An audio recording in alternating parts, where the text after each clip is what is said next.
இப்போ ஆம்பளையும் பேச ஆஃபீஸில் உட்காந்துட்டு அவங்க வாட்டுக்கு சாதாரணமாக. நேற்றுலாம் என் மனைவிக்கு எனக்கு ஒரே சண்டையா.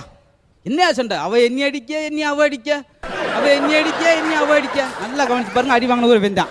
அது பாருங்க, என்னை அவ அடிக்க, அவள் என்னை அடிக்க. 2 பேரும் அடிச்சிருக்காங்க நினச்சிருக்காங்க. இன்னும் சில நேரத்தில் சொன்னான், நான்லாம் கோடு கிழிச்சுன்னா என் மனைவி தாண்ட மாட்டா. அவ்வளவுதான். இவன் என்ன இழிச்சா போய் நம்ம என்ன தாண்டுற அவாட்டுக்கு போயிடுவாங்க. இப்போ மரியாதைலாம் போயிட்டு அது ஒரு பக்கம் போய்கிட்டு இருக்கோம். இன்னொன்று, பெண்களுக்குன்னு ஒரு சின்ன விஷயம், அவங்களுக்கு சந்தோஷம் வந்து ஆடம்பரம் தான். அன்றைக்கி நான் பார்த்தேன், பெரியார் பஸ் ஸ்டாண்டில் ஒரு அம்மா 1 மணி நேரம் நின்றுக்கிட்டே இருக்கு. ஆனால் எந்த ஊருக்குமா போகணும்? அனுப்பானாடிக்கு 5 பஸ்ஸு போயிருக்கு. ஏன் போகல?